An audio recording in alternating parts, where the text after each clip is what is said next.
आज बात करेंगे हम राहुल गांधी के बारे में। राजीव गांधी का लड़का, इंदिरा गांधी का पोता, नेहरू का नाती।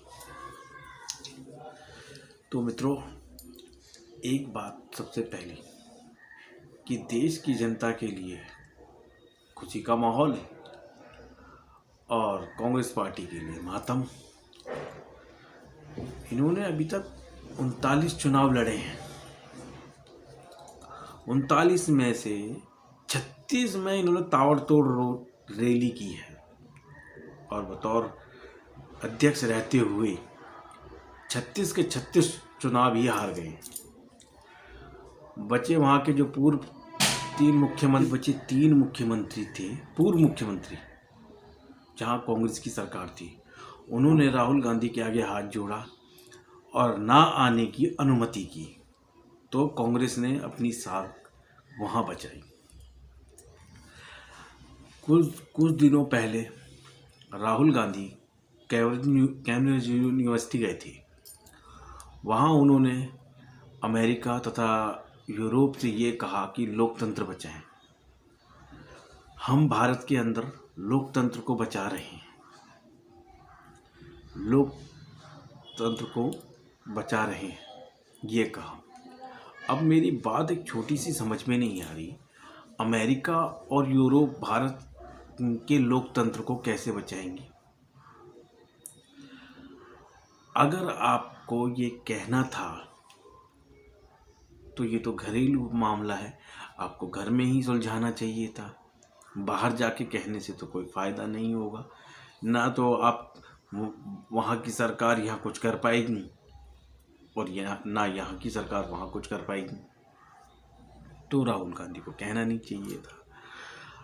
आज राहुल गांधी के ट्विटर हैंडल यानी कि कांग्रेस के आईटी सेल ने एक ट्विटर डाला, उस पर ये फोटो डाली। अब मुझे एक बात समझ नहीं आ रही कि राहुल गांधी ने एक नारा दिया था चौकीदार चोर का, उस पर सुप्रीम कोर्ट के अंदर इन्होंने माफ़ी मांगी थी। तो मैं इनको क्या समझूं? यही चीज़ समझूं ना कि इन्होंने सरकार के सामने समर्पण कर दिया। अब राहुल गांधी की बातों से और उनके व्यवहार से ये महसूस नहीं होता कि वो मैच्योर नेता हैं। आज भी वो हरकतें, बातें वही बच्चों जैसी करते हैं। उनके नेता कह रहे थे कि हमारे नेता राहुल गांधी को प्रताड़ित किया जा रहा है। अरे भाई, प्रताड़ित कहाँ किया जा रहा है? उनसे जन सवाल पूछे थे जो उन्होंने कश्मीर के अंदर खड़े होकर ये बात कही थी कि मेरे पास कुछ महिलाएं आई, उन्होंने कहा कि हमारे साथ यौन शोषण हुआ है और हमारी इस पर कोई सुनवाई नहीं हो रही। दिल्ली पुलिस ने सिर्फ मात्र इतना ही करा कि उसके ऊपर राहुल गांधी के पास गए और राहुल गांधी को पहले नोटिस भेजा, फिर उसके बाद दोबारा उनके पास जाके पहुंचे और उन्होंने नोटिस से पूछे कि उन महिलाओं के नाम बताएं जिन महिलाओं के साथ अत्याचार और बलात्कार की घटनाएं हो चुकी हैं, हम उस पर कार्रवाई करेंगे। बस इतना ही तो पूछना था, इतना ही तो राहुल गांधी को जवाब देना था। मगर राहुल गांधी जी ने ये नहीं किया। उनके चमचे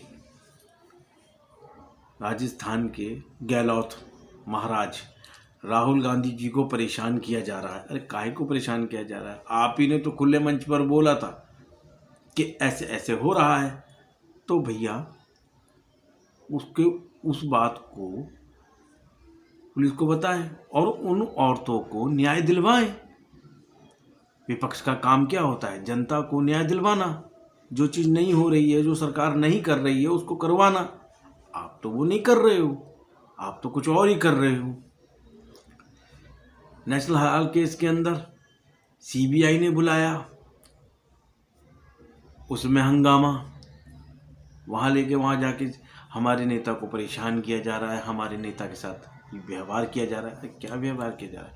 एक आम आदमी के साथ भी तो वही व्यवहार होता है, वो वही एक नेता के साथ होना चाहिए। कोई वो अलग से आया है, कोई जमीन आसमान से उतरा है जो उसके साथ अलग से कोई व्यवहार होगा? ऐसा तो नहीं होता ना। तो सबसे बड़ी बात यह है कि राहुल गांधी अभी भी इस बात को नहीं समझे कि जनेऊ दिखाने से, मंदिर जाने से कि आप हिंदू हैं ये साबित नहीं होता, कि आप मोदी की टक्कर कर पाएंगे ये साबित नहीं होता। अरे भैया, उसने तो पूरी भस्म रगड़ रखी है, उसको तुम टक्कर नहीं दे पाओगे। गहलोत कहते हैं कि राहुल गांधी जी कश्मीर के लाल चौक पे खड़े होकर तिरंगा झंडा लहराया। अरे वो काम तो मोदी ने बहुत पहले कर दिया, जब धारा 370 भी नहीं लगी हुई थी तब ये काम किया है। अब तो वहाँ धारा 370 भी नहीं है, तब ये काम किया। 4500 किलोमीटर चले हैं राहुल गांधी जी। अरे यार, 4500 किलोमीटर क्यों झूठ बोल रहे हो? आधे से ज़्यादा तो वो गाड़ी के अंदर बैठकर, एसी गाड़ी के अंदर बैठकर ट्रैवल कर रहे थे। ये बात क्यों नहीं बताई आपने कि 5-6 किलोमीटर चल लिए, उसके बाद गाड़ी के अंदर, एसी गाड़ी के अंदर कुर्सी पर बैठकर गर्म एसी की हवा लेते हुए फिर 5-6 किलोमीटर चल लिए, उसके बाद गाड़ी में बैठ गए। यार ये कोई 45-46 किलोमीटर चल 4-5 किलोमीटर चलना कोई इसको बड़ा थोड़ी ना माना जाता है। आप लोगों को लगता है कि दाढ़ी बढ़ाने से, बाल बढ़ाने से कोई बड़ा नेता बन जाता है। बड़ा नेता बनता है अपनी सोच से। राजीव गांधी को इंदिरा गांधी मरने के बाद प्रधानमंत्री की कुर्सी मिल गई थी बिना कुछ करे धरे। ठीक है, अब ये भी यही सोच रहे हैं कि हम मुझे कुछ बिना करे धरे, इस देश की जनता बेवकूफ़ है, वो कुर्सी पे मुझे बिठा देगी। गरीबी है, बेरोजगारी है। अरे 2014 से पहले गरीबी नहीं थी, 2014 से पहले बेरोजगारी नहीं थी, सब कुछ थी। 2002 से पहले 20 रुपये किलो चीनी थी। मोदी जी आए जब तक तो 40 रुपये किलो चीनी हो गई। ये एक कड़वा सच है।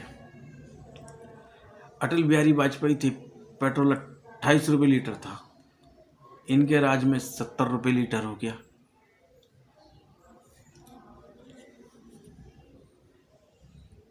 क्या 2010 के अंदर 1005 का सिलेंडर लोग बागों ने खरीदा नहीं?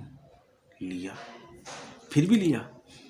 तो महंगाई के ऊपर इन लोगों को बोलने का कोई अधिकार नहीं है, क्योंकि इन्होंने पहले से ही देश को आर्थिक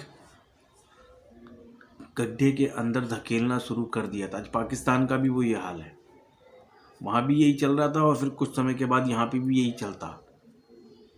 वो तो शुक्र करो कि मोदी जी टाइम से पहले आ गए, उन्होंने इस बात को संभाल लिया।